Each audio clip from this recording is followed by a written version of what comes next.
বন্ধুরা, পশ্চিমবঙ্গ সরকারের প্রতিশ্রুতি অনুযায়ী যাদের বাড়িতে AA-ওয়াই, SP-এইচ এবং P-এইচ ক্যাটাগরি রেশন কার্ড রয়েছে, তাদের বাড়িতে বাড়িতেই আয়ুষ্মান ভারতের ফর্ম পৌঁছে যাওয়ার কথা ছিল। ইতিমধ্যেই সেই কাজ শুরু হয়েছে। চলুন এই ফর্মটি কিভাবে আমরা পূরণ করে সরকারকে পুনরায় জমা দেব, দেখে নেওয়া যাক।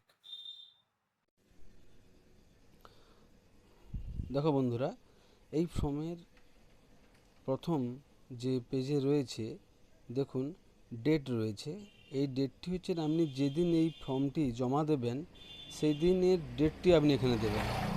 এরপর আপনার নামের আধার কার্ড, আপনার নাম এবং আপনার রেশন কার্ড আগে থেকেই দেওয়া থাকবে।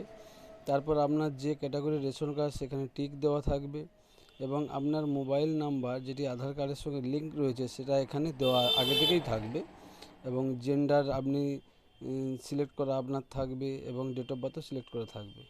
আপনি এখানে আপনার ফুল অ্যাড্রেস অর্থাৎ ভিলেজ, পোস্ট, আপনার পিএস অর্থাৎ পুলিশ স্টেশন, আপনার ডিস্ট্রিক্ট এবং আপনার পিন নাম্বার এখানে বসিয়ে দেবেন।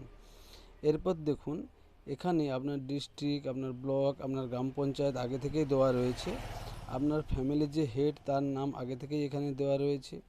এবার আপনার ফ্যামিলিতে কতজন মেম্বার আপনি সেটা এখানে লিখবেন এবং যিনি বেনিফিশিয়ারি অর্থাৎ যার নামে এই ফর্মটি এসেছে তার প্যান নাম্বার এখানে আপনি দিয়ে দেবেন।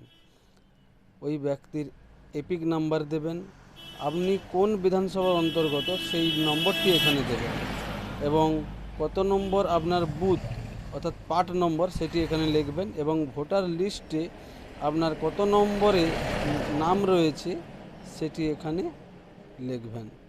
এরপর আপনার ফ্যামিলির যে স্বাস্থ্যসাথী কার্ড রয়েছে ওই কার্ডটির নাম এখানে কার্ডটির নাম্বার এখানে লিখে দেবেন।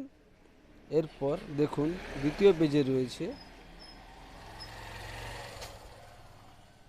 দেখুন এখানে আপনার ফ্যামিলির ইনকাম যদি 8 লাখ টাকার বেশি হয় কিংবা 8 লাখ টাকা হয় বছরে, তাহলে আপনি এখানে হ্যাঁ করবেন, না তো না করবেন।